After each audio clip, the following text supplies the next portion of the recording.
Yo, yo, what's up, household? This is your boy Bruzzi coming at you live with Kevin Kalloway, the Chaos Goblin, and Joshua Joseph, the voice. We are coming with you live the day after Raw. We are going to be reviewing, like we do every week, give you our three topics. Uh, First of all, Kevin Calloway, the Chaos Goblin. How you doing? I'm doing pretty well today, man. I'm looking forward. I'm looking forward to later today. I'm looking forward to the end of this week because we get all in too. It's a good wrestling week, man. We had a good Raw, and man, there's a game coming out. I'm gonna play this week. Residence, which is a Plague Tale story. And yeah, man, life is good. Is Back that at the work, so I'm busy though. is that the third installment of that game? No, it's a prequel. It's like an offshoot prequel. It looks like it's going to be less like survival horror-y, like the first game. Maybe, I don't even know if horror is the right way to call it. More Right. like survival Suspenseful? stealth. Suspense is a good way to put it. Yeah. Gotcha. I think it seems it's more combat focused for this one. Always wanted to play them, but never have. They're really good. I haven't played the second one, but I have played through most of the first one, and I really enjoyed it. I just never finished it because my ass has ADHD. Very nice, very nice. And rounding out the rest of the crew tonight, when the conversation needs a voice, he is the voice, Joshua Joseph. How you doing? Boo! Boo! And we've heard What's enough up, from him. Bruzzi? So tonight, what is up, man? How you doing? How goes it, Bruzzi? Yes, fans. Bruzzi's taking over this episode, so sit back and God, get ready for this dumpster fire because it's going downhill already. Bruzzi, it is your show. I give you the reins, my friend. Thank you, my good sir. Thank you for allowing me to do this tonight. Look forward to another evening with you two and the chat to discuss Monday Night Raw for August 24th, 2026 in the year of our Lord. Before we get started, let me go ahead and do what some of the people here say. Let's go ahead and get some of the bills paid out of the way. This episode is brought to you by Goalie Nutrition. Goalie makes wellness simple with a variety of great tasting supplements designed to fit easily into your daily routine. Whether you're looking to support your overall wellness, add essential nutrients to your day, or simply make supplements a little more convenient, Goalie has a variety of products to choose from. Head over to goalie.com, that's GOLI.com, to check out their selection. And when you place your order, be sure to use the promo code IYH at checkout. Once again, that's GOLI.com, and use promo code IYH when you order. Goalie Nutrition. Taste your goals. All right. So, Bruzzi, let them know they get 25% off of their order. thank you. I wasn't sure the exact amount. I Yes, just we are knew up to the 25% off. when I went there and tested it out, I saw a lot taken off. So I was Yeah. like, okay, that's pretty good. So, yes, 25% taken off of your total purchase. All right. So let's get going. I don't really know. This is my first time hosting. So we're going to do what we normally do. We're going to start off with Kevin Calloway, the Chaos Goblin. Me, starting with me. Oh, Yes. all right. Let's go. What would you like to talk about, sir? All right. So I got a weird one for you guys because I think Oh, we're going God. to get to some of the other stuff that I want to talk about. So I'm gonna throw a little bit of a curveball right early, right on Bruzzi's first day as a host. Here's a curveball. I want to talk about what we didn't see a lot of this week or the last couple weeks. Don't tell me you're doing this, because this is the one topic I picked, and Is I it was like, really? no one else is going to pick it. Really? You can have one of mine then. I can give you one of mine. Okay. And it's Danhausen. Oh, is it? Okay, it's something else. Okay, never It's mind. Danhausen. Okay, we're good. We're good. Cool. I dodged that one. I want to talk a little bit about how they're utilizing Danhausen now, because we have gone from prior to SummerSlam, Danhausen on every show doing something, doing goofy stuff, going to the next show doing more goofy stuff, doing more goofy shit. And like Danhausen is really entertaining, and I can't fault that, but as we got into SummerSlam, it felt more like we were reaching that Fonzie moment of when are we going to jump the shark? I kind of want to talk about how they're playing it now and maybe what they can do to freshen it back up. But what they're doing right now is they're saving him. Yeah. And they're not, they had little meetings here on like SmackDown and like on Raw. Like he would show up every so often, but like, did he do too much? No. He just kind of was there. Hey, Danhausen is still here, we promise. And it's a scenario where they're doing like, how can we miss you if you don't go away? Yeah. And I'll open it up to the class here because I am bereft of ideas in this sense, but I am also not Danhausen. What could we do to bring back Danhausen in a way that could be similar but different? And who might you want to see him interact with? I know let's take the white whale holy grail out of this and let's take R-Truth to the side for a second. Right. Who else would you like to see him interact with? What could we do? Could we do a feud? Could he be a bystander in a feud? Could he do a manager role for a little bit, curse people while he's doing that? What would you like to see him do going forward just to freshen it up while still keeping the same kind of gimmick? Right. Voice, what you got? Well, honestly, I think they're doing it right by first with Danhausen not being on screen at all times right now because especially with the way they introduced him, it was more of a let's bring everybody to the show. You know, he's the overall entertainment that can hit on every age range. But again, you gotta be able to miss him. You have to be able to see the evolution of the character. So I think it's smart to play him maybe not so much in the upcoming PLEs because it's not so family oriented. I mean, SummerSlam is a big moment, 2 nights, things like that. Although Danhausen hosted Money in the Bank in New Orleans. Ooh. With all the different allure people go down to New Orleans to do. As a person who lived only like 3 hours away from New Orleans and traveled there many, many times, you go there for the most random reasons.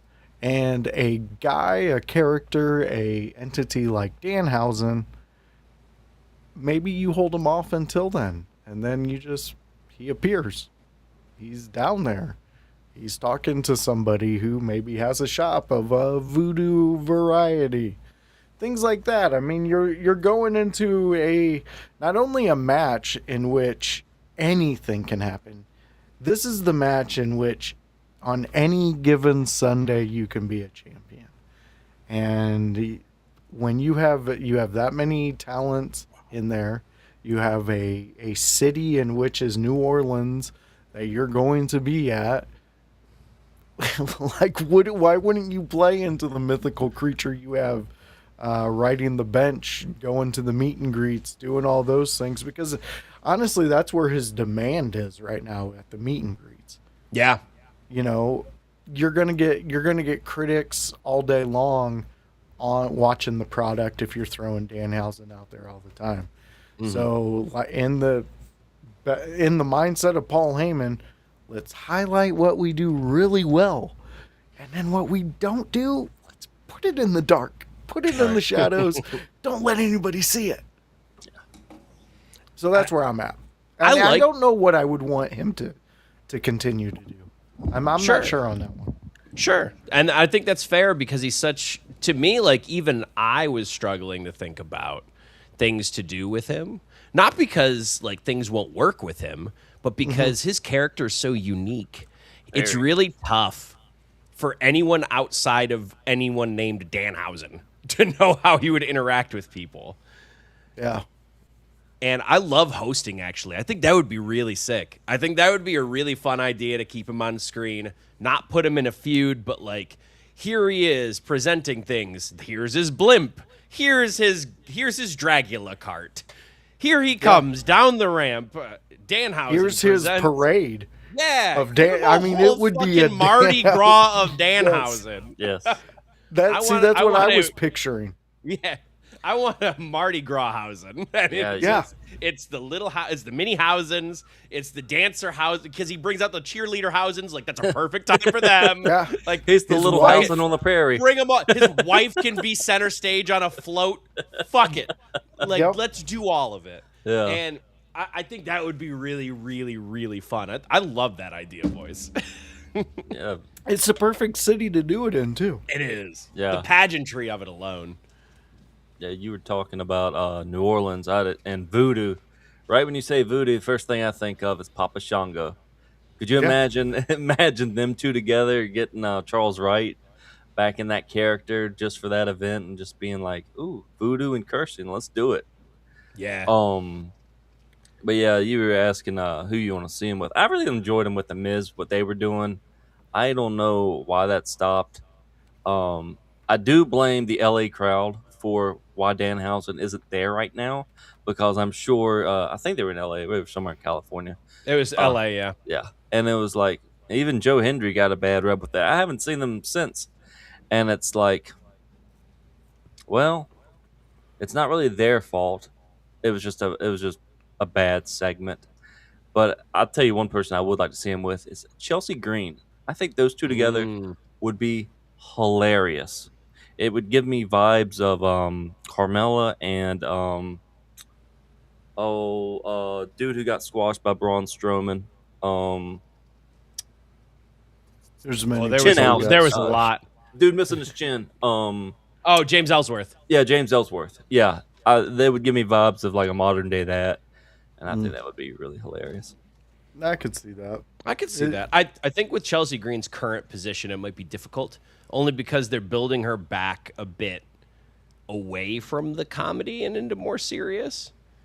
Not saying it couldn't happen, but they would have to be real smart about that to make it work. Go ahead. Could you see him doing something in NXT? Absolutely, I could see him doing anything on any show. I think nothing is off limits for the Danhausen character. Triple A. Triple A. Yeah. Doesn't NXT host Halloween Havoc? Yeah. Oh, dude. I mean, right perfect. there. Perfect. He's right a character. there. Yeah. You do that. I mean, honestly, nothing against Danhausen. I love the dude, but he's a cult following. Like, especially until they have him like everywhere to where he can develop his character and people can just naturally love him. He has a niche following who just love what he does. So for me, like, you could put him in matches and it's going to be, for me, entertaining. Yeah. I don't know if everybody else is going to be entertained by his skill in ring. I'm not saying it's horrible. It's not the worst, but it is definitely not the best. No. And he has been very injury prone from AEW. I believe even in the indies, there was quite a few times he had some mishaps, had some issues. Yeah. I don't want to see him injured. I don't want to see him anything like that. And honestly, gimmick tag team matches, that's all I need him in. If we're going to put him in anything, I don't need him in a solo fucking I like tag team stuff. I like tag team stuff for him. He's a segment guy, I think. It makes sense because he can play so well off of somebody else, and anybody plays well off him. I really haven't seen too many bad Danhausen segments. Unless you're just out there wanting to bitch and hate things just to hate. Yeah. LA. Well, I would argue that segment wasn't the best segment one way or another. Yeah. The crowd just made it worse. Oh. Imagine 100%. something like that happening in the South, like New Orleans or somewhere up north in New York, or Philly. I think it would have been a completely different story. I think even then it went on long. It did. I think that was the problem with it in the end. Unfortunately, it just kept saying the same line like 10 times. So that was, so it got repetitive, and then they didn't do anything, and then it just brought out dancers. So if they'd have I still argue to this day, and I know I said this on the show too, if they cut that segment before the dancers ever came out, it would have worked. And it would have been fine. Because it wouldn't have overstayed its welcome for 2 minutes. Yeah, and weren't those the Clippers dancers? I think the LA Clippers. Yeah. I also wouldn't have involved Ryan Garcia. the MMA fighter, because there was no reason Yeah. to do that, and because there was no payoff for it. It was just Ryan Garcia high fives Dominic and then done. This is like, what the fuck is the matter? And If no he's one gonna be at knows who he is. SummerSlam, that would have been fine, but he didn't. I mean, but if you guys weren't watching the product, would you have known who he was? No, I wouldn't have known a goddamn lick of who he was. It's not like it's UFC from 15 years ago. No one, No. or 20 years ago. No one knows. It's not a Chuck Liddell or Tito Ortiz type deal. Right. And not only that, I think that specific fighter, I don't know all the details, but I think that specific fighter had some controversy around him, which was just unnecessary to mire in the segment, too. Exactly. Doesn't At the WWE time. have enough issues with that? I'm saying. They didn't need the extra optics on that front to muddle another thing that was already getting muddled up. Yeah. It was. They Why were don't you like, just bring out Tito Ortiz at this point? I'm saying. Well, Give him the mic. Bring and out say, the just ghost say what of- you want, Tito. Bring out the ghost of Mr. Burns. Like, fuck Jeez, man. Yeah, I August didn't 1 understand that. I mean, kudos to that young man and what he's capable of. Yeah. That's all well and great, but yeah, it made no sense on involving. It was almost a bad acid trip, as some people I've seen say. I agree. And it was just a lot. And I do think that correlated with Danhausen not being on TV after SummerSlam when they finished the program. Yeah. And I think that was a huge correlation of it after the backlash of it. But at the same time, they haven't exactly like not featured him either, because they also understand that he's a huge merch driver in it. So he's still doing the stuff. He just he needed to get the stink of that segment off of him. So they shelved some of the other stuff with him for a while, which I think is smart business, because then you can just bring him back when you need him. And man, if anyone at WWE is listening, go with Voice's idea, man. Just do it. Just fucking do it. Yeah. I don't have many, but I think this one would be very well received. I think it would too. Very nice. Very nice. Thank you very much, Mr. Chaos Goblin, Kevin Kalloway. Hey, welcome in, Big Glenn. What up, Big Glenn? What's up, Glenn? Before we go over to The Voice for his opinion, I forgot to do something. What did you forget to do? The Raw Trivia. Oh, look at that. Yeah. Forgetting our fucking The spot. hostess. He forgot the gimmick. Host forgot his own gimmick. The hostess with the mostest is already forgetting. All right. This week's trivia is on August 21st, 2000.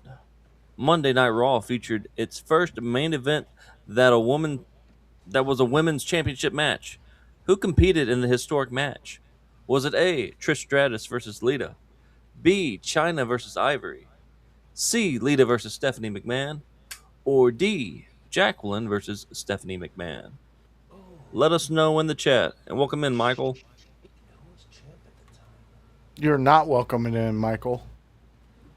Haha. Disagree. I'm a renegade co-host. So, okay, we got Big Glenn saying C. I'm Voice and Kevin, if y'all want to wait till the end and let me know. But do any of you happen to know off the top of your head before we get that far? Like, was it like an instant I'm thing? between two of them. Okay. Because I can't remember when Ivory won the title, because I know Chyna won it from her in March of the next year at Mania. She was an underrated women's champion, I think. Or wrestler. Ivory. Amazing. Fantastic. I just can't Ivory remember. was featured. Timeline. Ivory was a big feature of women's wrestling back then. I don't think she's talked about as highly now as much. Like it's not that she wasn't big then, because I do think she was big then. It's just that she grew. I guess this is from my standpoint of it and looking at it. I think her history has not been talked about enough. So I think that's where maybe underrated might come from, in the sense that people don't talk as much about Ivory as maybe they should. It's Lita and Trish, usually. Yeah, they talk about Lita and Trish from that era, or even Chyna. Chyna would be talked about more. Weird how they would talk about Lita and Trish from that era. Yeah. Not talk about the women who were actually like trying to develop wrestling. Oh yeah, Not no, their- I don't their disagree. Bazongas and booties. I don't disagree. Oh my God, she's got a thong. Did you see it, guys? Freeze! Dude, I fucking Miss Jackie is my favorite. Okay. Oh, yeah? Jacqueline was a beast, and I was. hated when they would put her in those things. But when they put her in just a straight up match, her snap Oh, she kicked suplexes are ass. some of the Yeah. best Yeah. in the women's division. She had a snappy suplex. Well, it looked like it fucking gave you extra shocks. Looks like it gave you whiplash. I didn't Yeah. watch her much in WWF. I watched her mainly in WCW. I remember that one match she had with Disco Inferno. She whooped his ass. She was badass in ECW also. Yeah. Anthony, welcome in. All right. So while everybody ponders that trivia question, let's scoot it over to the voice. Joshua Joseph, what is your topic for this week, sir? All right, guys. So, me and House did a live stream to this one, watch along. We enjoyed it. It was a really good time. House knocked it out of the park by giving it a 10. He said that ending made up for a lot of the mistakes we were seeing. Mistakes we were seeing. That's where I want to go, and it's in that main event, and it's purely from the start of that match, in which the guys who were trying to be tough guy 2000s at the start of the show, pointing at the little brother and LA Knight, being like, wow, we're coming after you, blah, blah, blah. Then they come out in the crowd. Kind of takes you away from that. Why wouldn't you just come out? I understand Jay has this fucking dumbass gimmick in which he comes from the crowd and he eats with every little kid. But you were trying to tell a story this night. Why didn't you come through just the normal? Just come down the ramp. It's okay. You can do it. And then to top it off, they go, hey, LA Knight, you go out before Solo and you stand in the ring while the Usos are already out there. And the Usos aren't even going to try to touch you. I thought we were pissed at each other. Thought this was like, they're really mad at each other. Usos were trying to really tell us that. Yeah. So for me, I would have definitely had Solo come out before LA Knight in that aspect. Have Solo stop at the very end of the ramp and then just be like, do his little shit-eating grin, pointing back to him. LA Knight comes down. They do all their little stuff. Then they rush in there and go in there. But the very first thing I would have done is I would have looked at Jay and been like, you're not doing that dumb shit through the crowd tonight. If you wanted to do that, maybe you shouldn't have tried to develop the story at the beginning of the show. My question to you guys is, do you guys think that they are fumbling this portion of the Bloodline story when it comes to, it almost seems like they don't know how to push Solo and the Bloodline at the same time, for them to both to have their own stories, branching off and things like that. I don't know. There's a weird disconnect for me.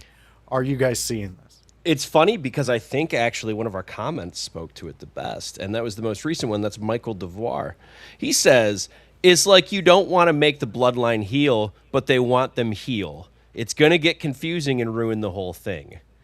Oh, it's almost like the thing I've been saying for 3 months. Yeah. If you can't make a decision and you just want them to be stars, it's difficult to push one and the other. Because if you're going to try and keep the Bloodline as a tweener babyface, and you're trying to push a new babyface, then the new babyface getting the comeuppance on the tweeners isn't as impactful as if everyone hated them, because they don't get behind him as quickly. And then you have Jay coming out doing his normal entrance, getting every one of the crowd involved. And like, from an optics standpoint, I can see from TKO just wanting reactions at all. But that's not really how professional wrestling works sometimes. You need someone to be hated in order to get someone over as loved. Yeah. Like if I walk into a match with, I don't know, John Plebeian or whatever the fuck. if I walk in and I'm the first person you see through the curtain, and I can get everybody in that building to boo me before John Plebeian comes out of that curtain, how over is that man? More over than he would have been if you didn't. More over than he would have been if I goddamn didn't. Because now it doesn't matter who comes out of that curtain. They want to see me get punched in the fucking face. Yep. We don't have that in this Bloodline storyline. And now, not only that, with everything that happened at the end of this match, who ended up getting booed at the end of this? So who's the heels? Yeah. Yeah. Well, and Kevin, I've been wanting to pick this with you because it's really bugging me in the fact that, like, okay, with Jay specifically, one of the biggest things you could really do is just get that instant heel heat started at every show is take away that crowd entrance. That right there, that's instantly, because people are buying tickets to be a part of that. If you take that away, even that's like one of the smallest things you could do to create some heat for him. Mm-hmm. They're not even doing that. Or at least sustain. Or disdain. Exactly. But that's a start for that heel work. And we seen, I don't know if you guys caught this, but if you go back and you watch it, there's I would say a guy who's probably a little too old to be out there wanting to yeet as hard as he was, and he got shoved. And then he looked around like, oh my God, I'm 25 years old and another adult just told me no for the first time. There's going to be an issue coming forward with these fans because sometimes the fans get too extra, and in the moment, I'm telling you, go back and watch it. That kid, Bruzzi, it kind of looked like you. Like if you were down there, I know you weren't in Canada last night, but Hey? you know, he had glasses like you do, but the young man, it looked like he was about to burst into tears.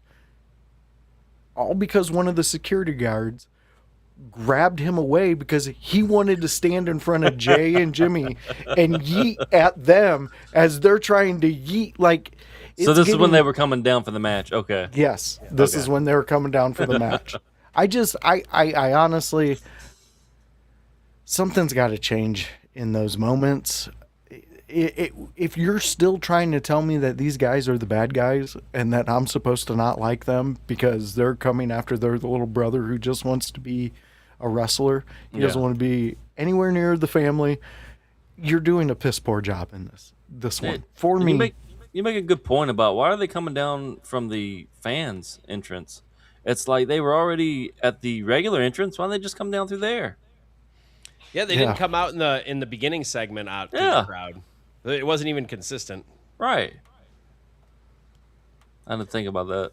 That's a good point. I think I have a little bit more, ever since the Solo thing happened last week, I have a little bit more interest in this Bloodline storyline. A guy I made up off the top of my head. I just love that rip shot. Also, I loved Big Glenn's follow-up, a 2K community creation. Also fair. But when it comes to this, like, I have more interest in where they're going only because they went a little quicker than I thought they would. I thought it would be a slog, but now they had a prime opportunity to lean a little bit more into more of a heel aspect last week. Mm-hmm. And they came out this week, and the opening promo, I think, did show that to me, at least to an extent. I agree. But then the main event didn't at all.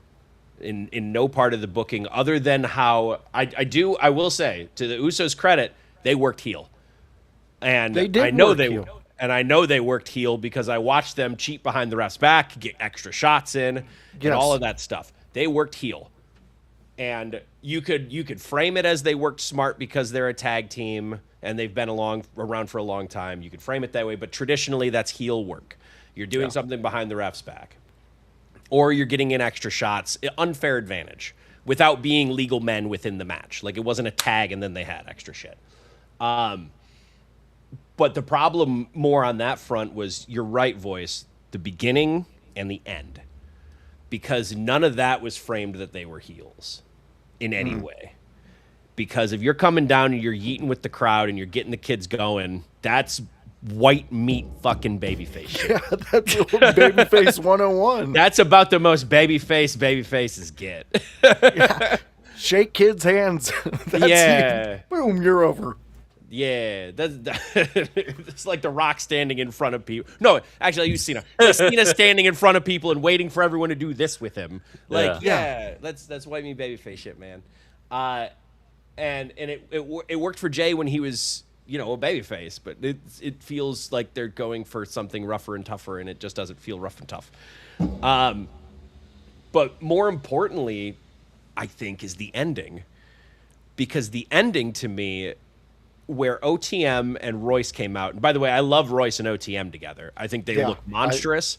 I don't know if it'll go anywhere. God willing, they don't fuck this up. But I've been hurt before. Yeah, we all have. I've been hurt before. I like a group around Royce instead of him being in a group. And I like that they're trying something at least. And I like OTM. So that being said, and I actually like them as heel too. But the problem is, when you're trying to keep all of this other shit the same way, like LA Knight and Solo getting attacked by these two would have worked great. But the Bloodline getting attacked by them muddies the waters. And I think they have more business with Bloodline, so it makes more storyline sense for sure. But the Bloodline also, like, they're going for such a tweener thing right now. It's such a hard dichotomy of getting everyone over at the same time. And it's going to come to a point, and Michael touched at it earlier, it's going to come to a point with, who are we pushing here? What are we doing? Because not everyone, it's hard to push everyone at the same time. You have two Usos at a higher level, and then you have Roman at an even higher level. Then you also, within the Bloodline, have Jacob Fatu, who needs help to make sure that he can ascend. Then you also have Royce Keys with a new group, who now needs to ascend. And then you have LA Knight and Solo on a fresh face turn, needing to ascend. LA Knight on the precipice of needing more ascent. Otherwise, what the fuck are we doing here? And you're gonna have a crowd losing faith in him even more. All of these guys need a push as is.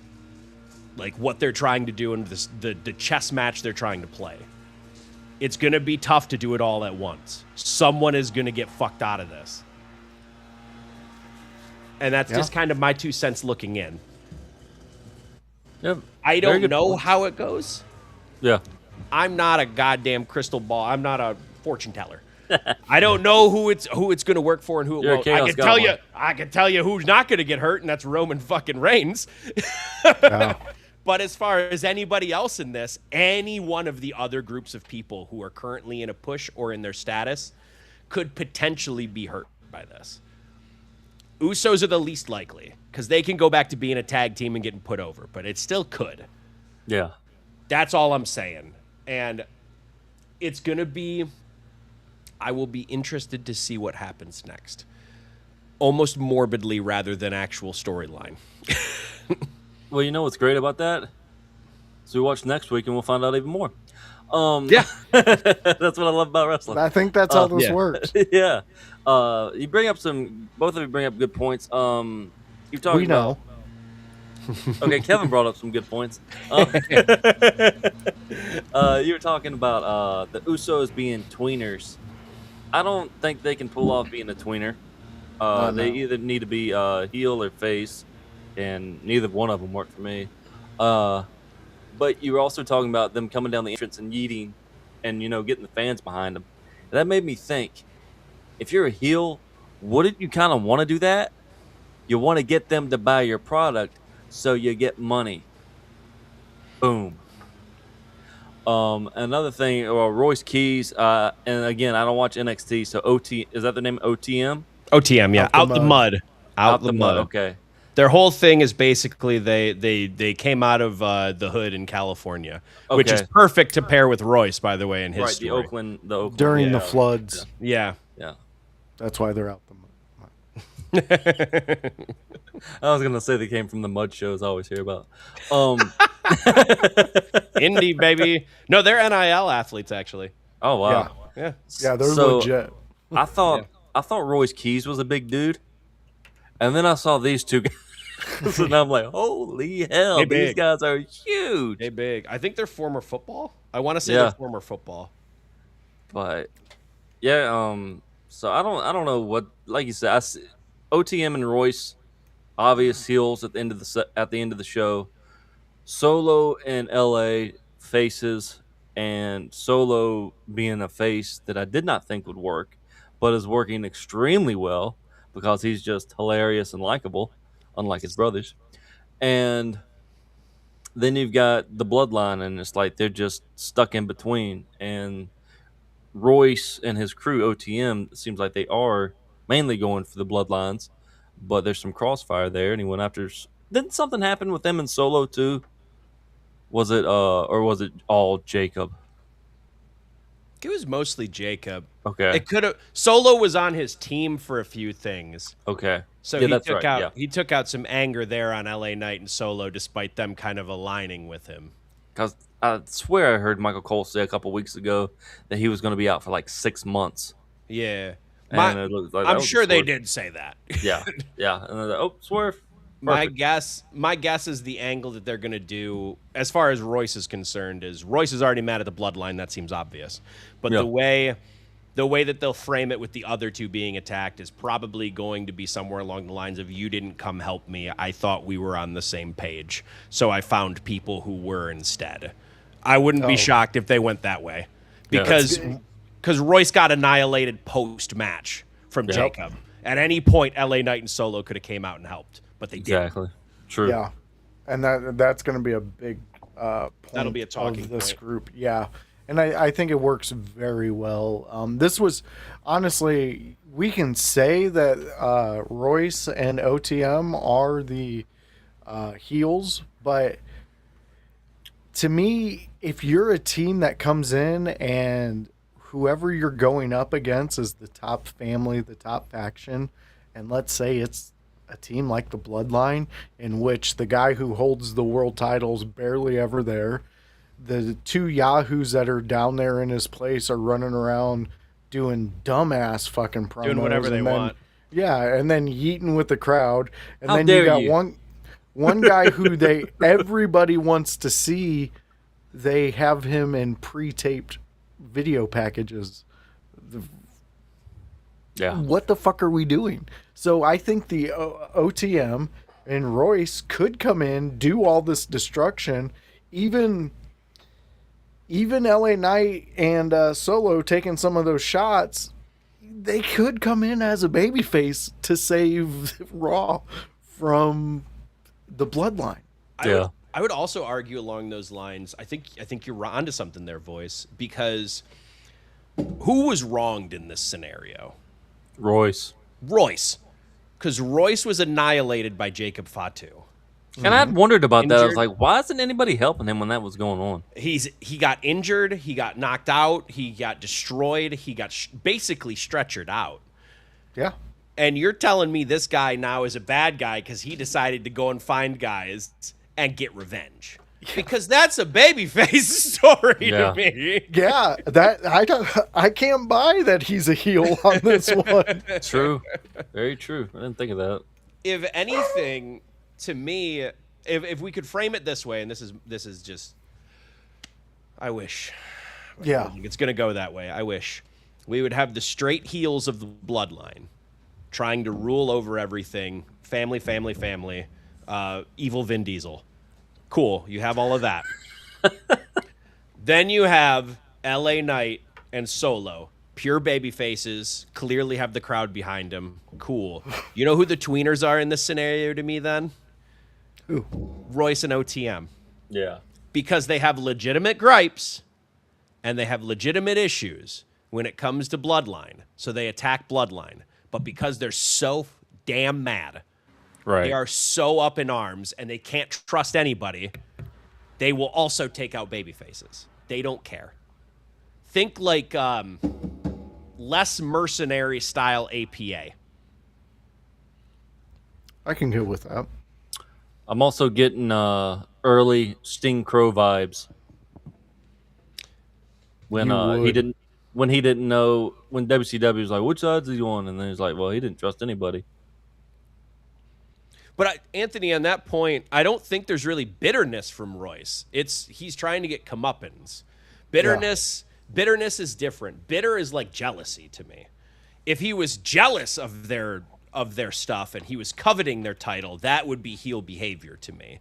But when it comes to someone coming back and getting revenge is rarely a heel tactic because someone wronged you first. You are giving them karma. So in wrestling terms, you want to see play out what can't play out in real life. I can't get wronged by somebody at work and then come in the next day and punch them in the face. I can't do that because I'll lose my job. But in wrestling, I can see that personified through somebody else. That's why Austin got over so heavily against Vince McMahon. Mm-hmm. Everyone had that boss that they hated at the time, and the blue-collar workers, the boss man driving me through the factory. This motherfucker, I wish I could hit him. But they couldn't. You know who could hit his boss? Stone Cold Steve Austin. And you know what all those everybody guys at lived factories did? vicariously. They bought his shirts and they stared did. at their boss. And they did. And they stared right at him. So, to me, it's a little bit of a different emotion here. Revenge can be heel if it's done right, but it's rarely a heel action to begin. It's usually done with, hey, you have wronged me, therefore I am going to get you back. Very good discussion. Well, we explained it, Anthony, on that one. It folds into what how you can view this. Like if you can look at it from the perspective Kevin's telling you, that's how you can make them tweeners. And that's where we're coming from with this, because we're looking at we can even get real quick. I'll get even a little deeper into it. What did Royce and OTM do? They committed a drive-by without the fucking guns. Yeah. There was something happening. They came in, they jumped these motherfuckers from behind and took out some justice. Yeah. This is going into them setting up Royce when he was on Stephanie's podcast, talking about his life, talking about his rough upcoming. They're going that deep into it. He had to go to some guys, OTM, out the mud. These guys have been in the streets. That's where they live right now. They've been climbing to get out of it. Like, it's all playing layers upon layers of storytelling that sometimes, Anthony, you just have to just go and buy the WWE glasses when you're watching the product.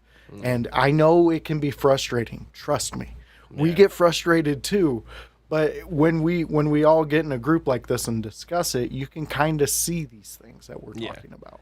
I hope I explained that well. And I can see where Anthony's coming from in the sense that he's looking at it more of the bloodlines being the tweeners. Everyone's agreeing that the baby faces are Solo, and most definitely there's not a way around that. But the tweeners are the bloodline, and the heels now are OTM and Royce. And I think you could look at it from both perspectives if you want. You can. I think in the way they're portraying it, the bloodline flow in between it too much, to the point where they are literally doing like big face things and then doing like all their actions are heel, except them entering. What speaks louder than words, Kevin? Yeah, and I think he could use Royce so Royce could use bitterness in the sense that he could be bitter towards LA Knight and Solo for not helping him. So that aspect is heel, and that's kind of what makes him a tweener in my head. The bitterness is a heel thing, I agree, and that's towards LA Knight and Solo. The bitterness won't be towards the bloodline. Jacob already wronged him. Jacob is never going to come out and help him again. He made that very clear. So the face action for OTM and Royce was getting the revenge. So that's where it meets in the middle. OTM and Royce didn't really give a shit who they hurt. They just went out there and they needed to get their revenge on the Bloodline, and LA Knight and Solo happened to be there in the crossfire. Street justice. Yeah, it's almost like vigilanteism. They went out there to exact karma. And that can be heel or bitch face. sometimes. And it can be a bitch. And that could be heel or face in any given scenario, depending on how they want to frame it. I don't know where they're going to go with this group, though, yet. We have only seen them once. I can only speak to the initial reactions they were getting. Well, we can, like we always do, put a pin in this one and move forward because it's just going to keep going. Very good conversation. Yeah. Yes. And they could be collateral damage, Anthony, yes. Yeah. All righty. Anything else on the topic, voice? I don't know why you're asking me. You're the host of this goddamn show. I just wanted to get your professional opinion. No, I think we're good. I think I did say we can move on. I don't know. But you're not the host. So let's put a pin in it and move on. Yeah, there you go. Look at that. All right. Really pulled that back around for yourself there, bud. You like it, don't you? Long-term storytelling. You got layers. I don't know who the heel and face is in this. Oh, I'm here. We're all heels, brother. All right. I can't work face. Thank God. So, no, I'm just kidding. My topic for this week is, where was Roman Reigns? And where the hell is Seth freaking Rollins? Monday night, no Robert Barone this week, just me. Monday Night Raw closed this week with the World Heavyweight Champion nowhere to be found. And strangely enough, I think that worked. Roman Reigns being absent while Royce Keys and OTM tore through the Usos, LA Knight, and Solo Sikoa allowed WWE to accomplish something it desperately needed to accomplish. Make Royce Keys and his crew look dangerous without Roman immediately overshadowing them. Royce and OTM weren't presented as another minor inconvenience for the Bloodline. They came in and wrecked the place. So I understand why Roman wasn't there. Jacob was also essentially taken off the board. He had been given orders to not get involved, which meant WWE could tell this story without immediately bringing out the biggest guns in the Bloodline. But here's my problem. Roman Reigns is still the World Heavyweight Champion. At some point, the champion has to be present for that chaos surrounding his own family. And we're watching Solo Sikoa make decisions for himself. We're watching LA Knight become involved in this mess. We're watching the Usos get attacked. We're watching Royce Keys assemble his own crew specifically to go after the Bloodline.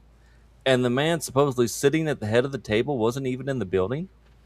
Now, WWE has already announced Roman will return next week, so obviously his absence is part of the story. But maybe that's exactly why this worked. Roman is going to come back to a situation that has gotten completely out of control without him. That's interesting because Roman Reigns has spent years believing everything revolves around Roman Reigns. Well, this week proved that the world keeps spinning when the tribal chief isn't around.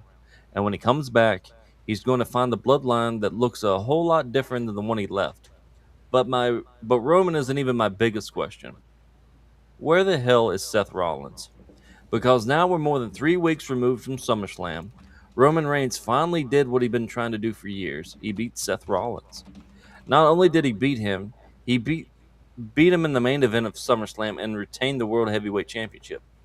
WWE itself presented it as Roman finally conquering Seth and bringing their rivalry to the conclusion. And since then, Seth has basically vanished. That's the part I don't understand.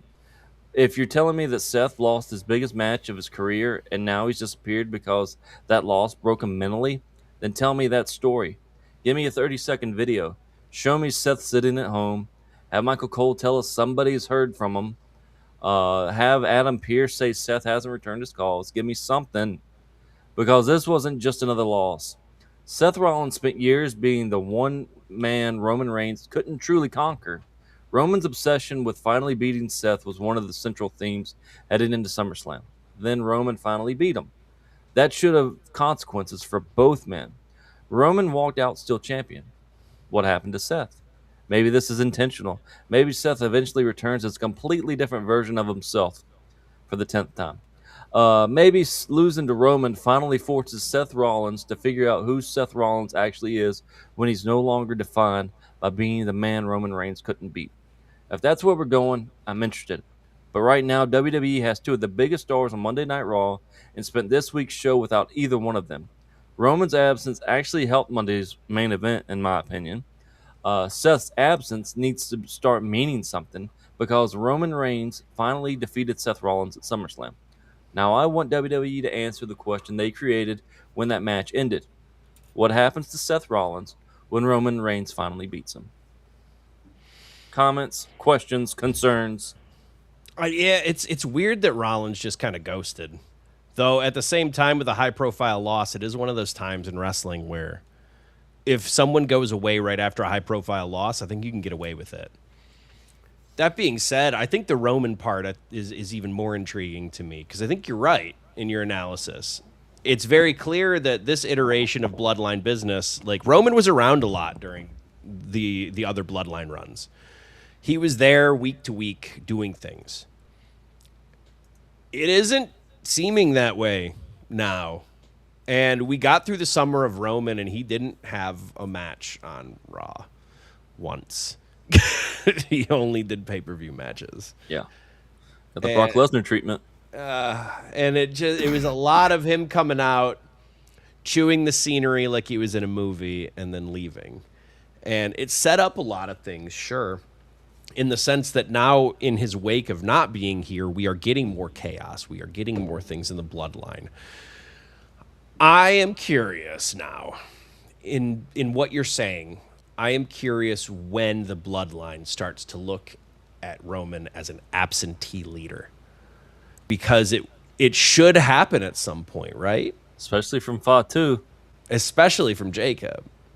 And Roman's got to leave to promote Street Fighter at some point. Of course. He's got to go be a Kuma for 2 months. So, like, what happens when he's gone for those times? Does he find a way to get there for Mondays? You know, does he do this? Does he do that? I'm very curious how this season will go for Roman, because I do think you're right. This iteration of the bloodline, he has been the least present. And that has to be a story beat at some point. For Rollins, I think he could come back, sure, as another iteration of himself. I think he could come back as the same person, too. Hell, he can come back as Tyler Black. It doesn't matter. He's still going to be the same kind of guy. Yeah. With the same kind of work. I think, based on how he was talking in the last program, Rollins has got to be wrapping it up. He's got to be. Because the way he was talking was not of a man who was going to continue to try to be at the top. It was the man, it was the hero who was ready to take off the mask. That's what it felt like to me throughout the whole Roman angle. Like, this is the last piece. This is one of the last pieces I need so that I can fuck off. Yeah. So I don't know what he'll do going forward, if anything. You know, if he wanted a swan song, I don't think he could do much better than that with one of his larger opponents. Like, I wasn't a fan of the end of the match in anything, and that's all personal preference. That's me. Yeah. But if we're looking at it as a cinematic experience to end Seth Rollins, it's going to be tough to top that. So if he were to never show back up, I think that would have been an appropriate way to do it. Gotcha. Voice. That's interesting. I have a hard time falling into this little booby trap set up by the naysayers of Roman and he's not around.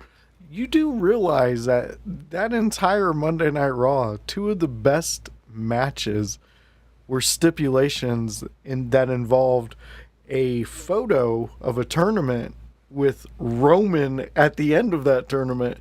He's all over Monday Night Raw without even physically being there, because that's the evolution of where Roman Reigns, our tribal chief, is at.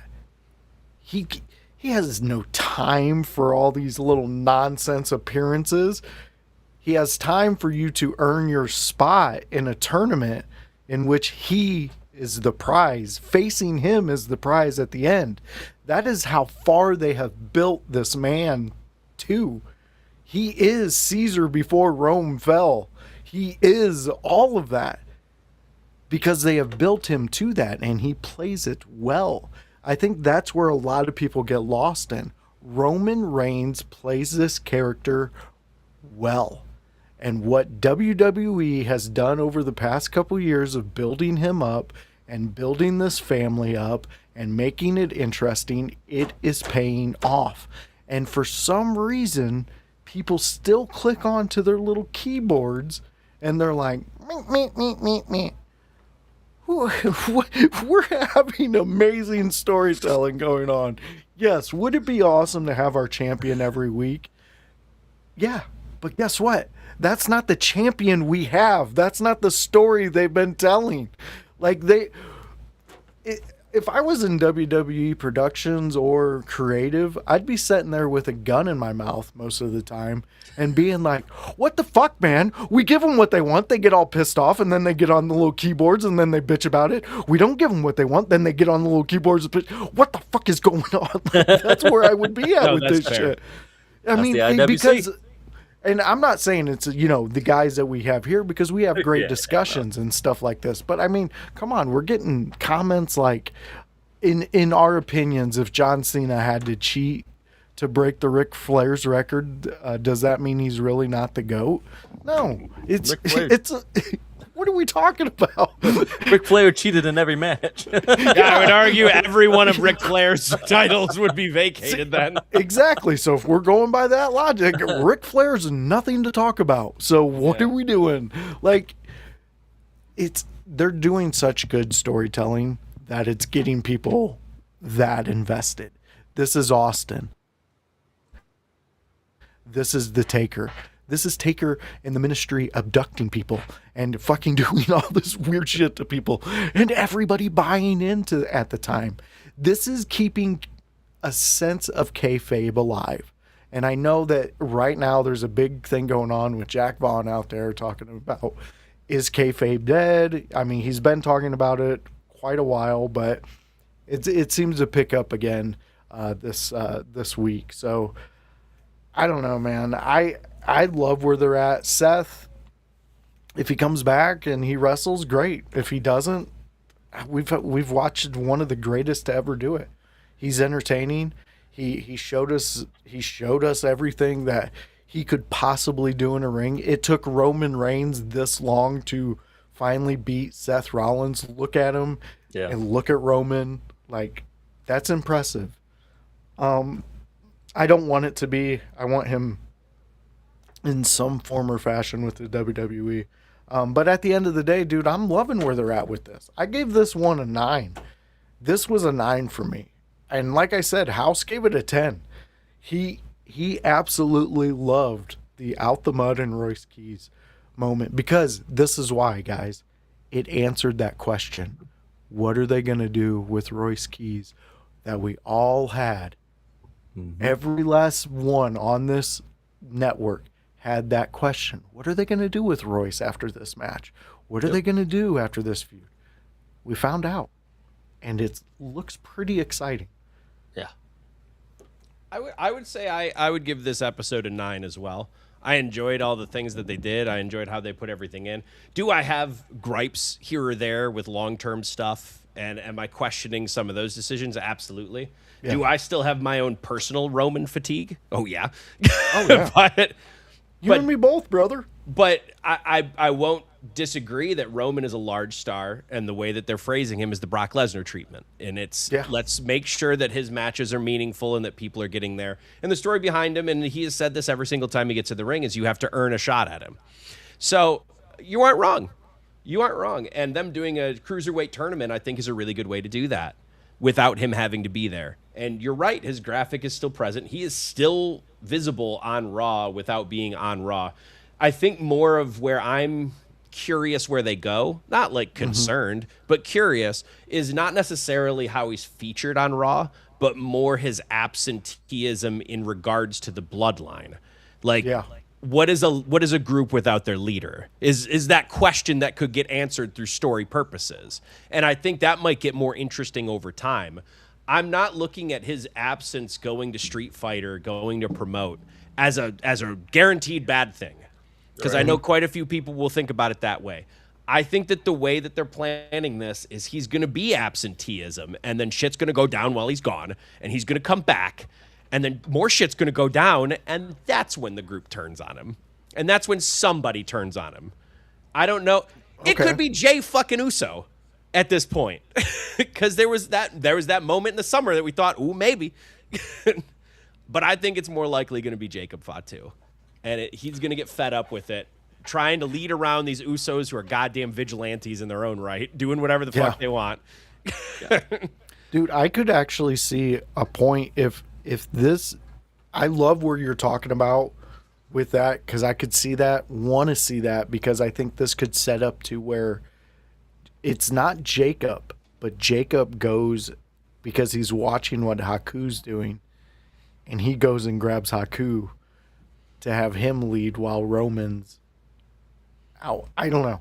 Yeah. Somehow I just see that there could be something there, because you could build off of that. And plus we have time to build into it. I don't know, Kevin. That's where my mind went when you spoke. Yeah, I think bringing in a tribal elder is one of the things that they haven't done yet.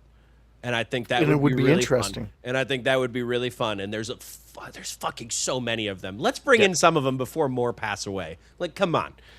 We already have Haku with the Tongans on SmackDown. Why can't we do it with the Bloodline? Yeah. Why can't we do that? And I would love to see it. I remember Cornette talking about it once when it came to the tribal combat matches. In every tribal combat match, why not dress up the ring some kind of tribal Samoan way? And then have the goddamn elders sitting on chairs as they enter. And, like, you just pay Rikishi for a day. Pay fucking, whoever's still living in the family to sit up on the stage in goddamn thrones. And they're the tribal elder. Like, dude, it makes the most sense. Yeah. And it wouldn't even be that big of a deal. You know what I mean? Like, they would be instantly, okay, we can do that. Yeah, we like where that goes. Hell yeah.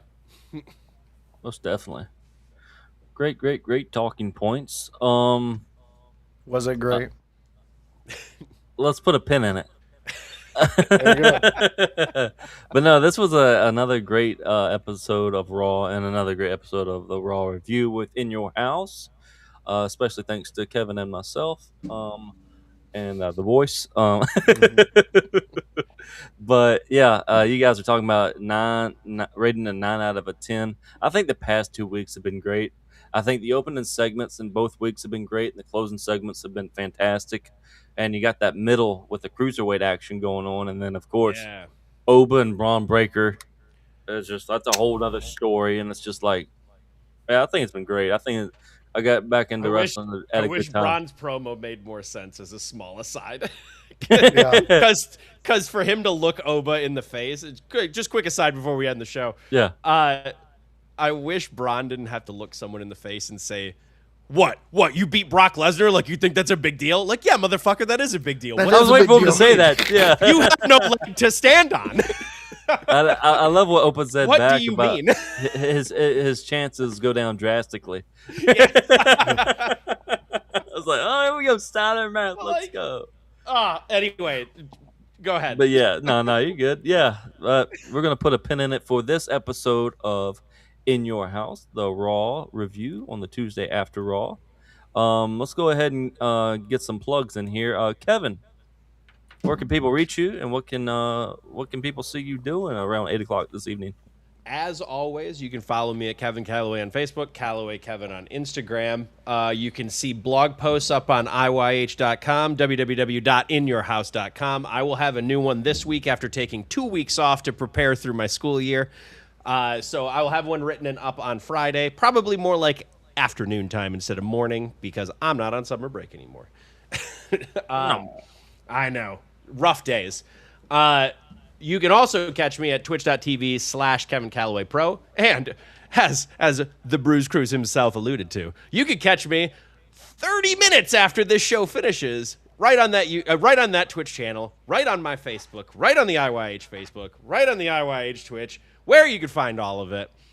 For the first installment of IYH Gaming. That's right, baby. We expanding. We not just wrestling no more. We a network. We cover different topics now too, baby. You can come in. Me and the young boy Bryce are gonna play some Slay the Spire 2. We're gonna try and find that Yu-Gi-Oh! Heart of the Cards, baby, and we're gonna see if we can build a deck that'll work. We gonna do. Love it. Oh, looks like we lost voice for a second. Anyway. Also, the rest of the stuff you can find IYH at. Let me run down some shows for ya, baby daddy. All right. Tomorrow, you can watch that WCW watch long.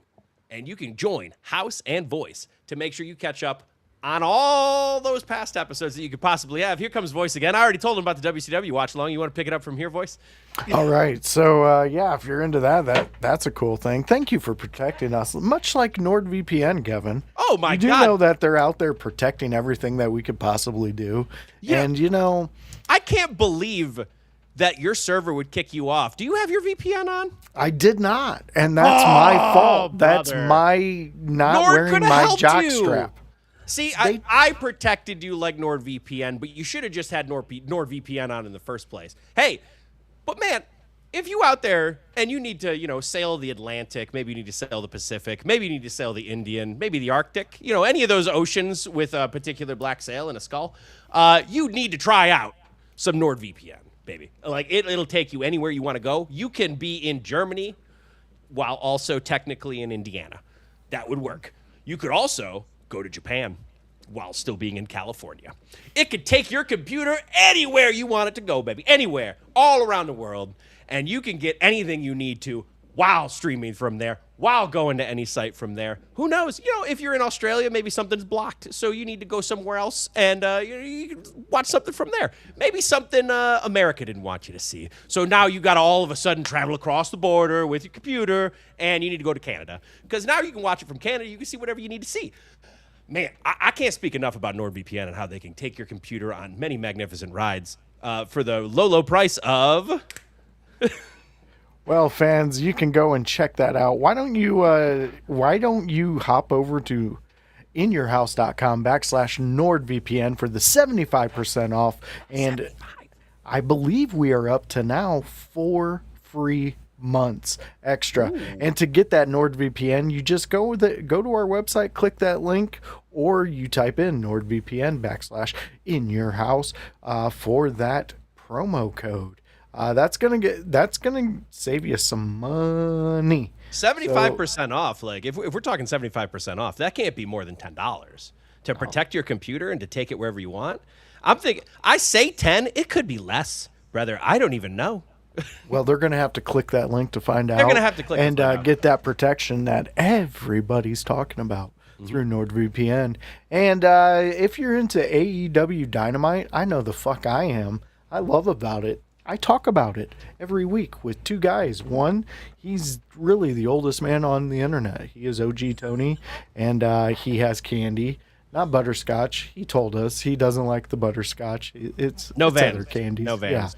Yeah, he's not into those. So stop in, hang out with me in house and OG Tony on Thursdays at around 6 p.m. where we talk AEW Dynamite. We give you what we like, what we didn't like, and everything in between. As soon as that bell goes live on a Wednesday, me, House, and OG Tony are glued watching the AEW Dynamite show. So you watch it, get your ideas, and come to the chat and let us know at 6 p.m. on Thursday. So come check that out.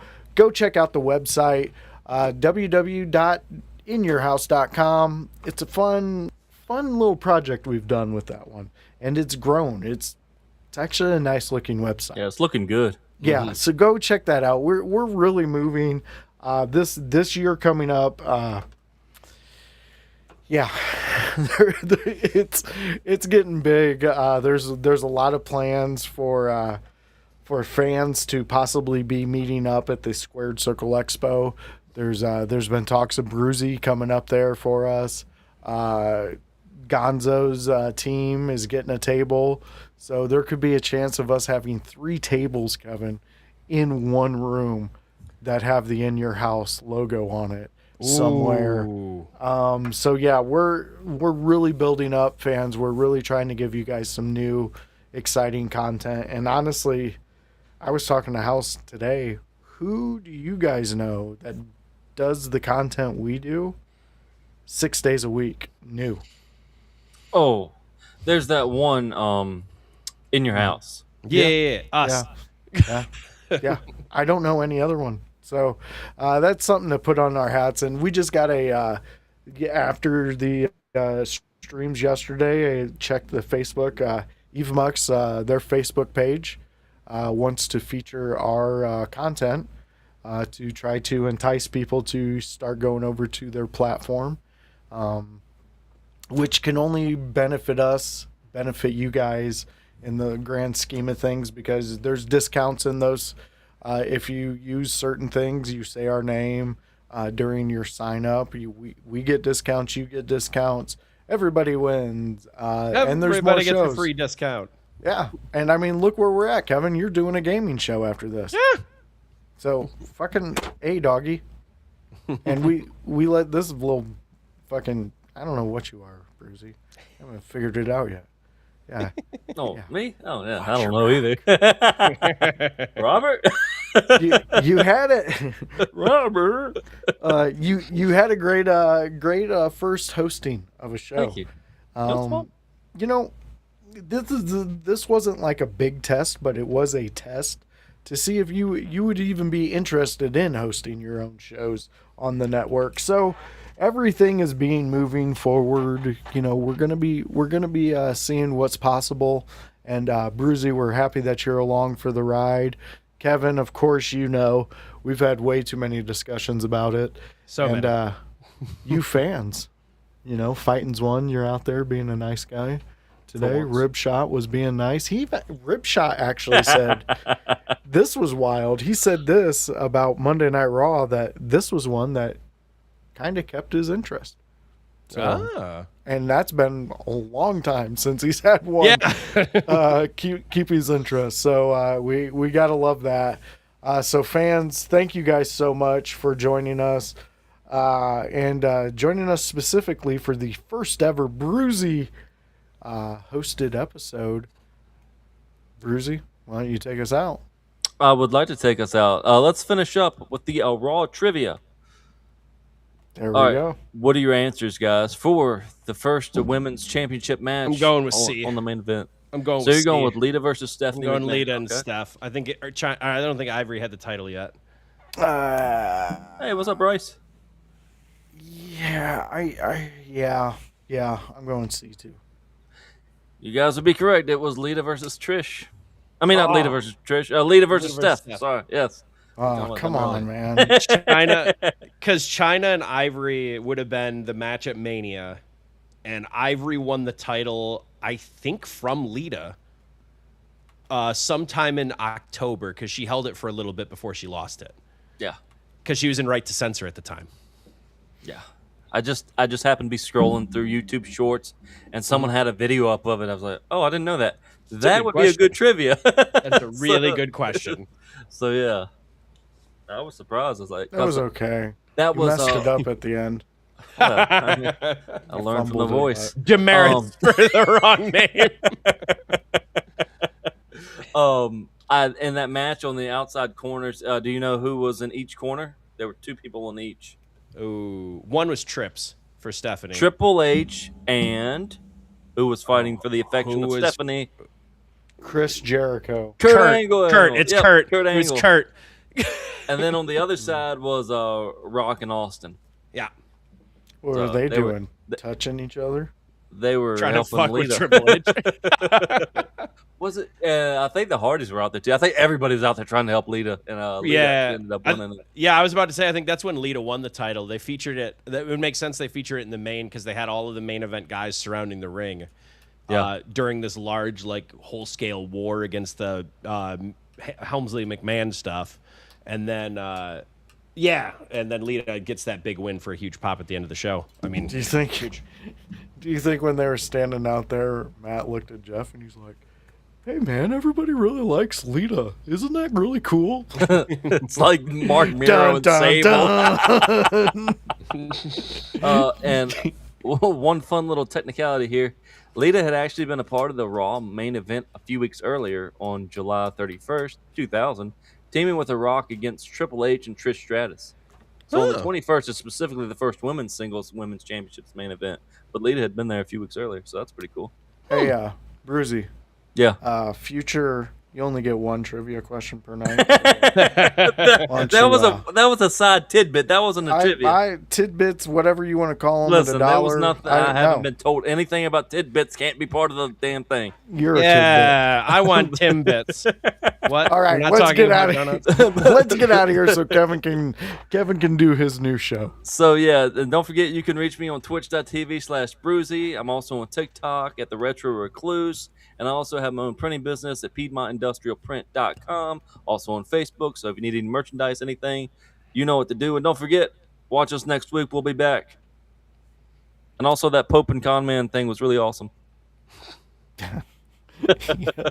Yes, it was, Bruce. Yeah, all right, fans. We will catch you next week. Same time, same place. Bye. Dirty South, where the beats hit hard and the world got clout.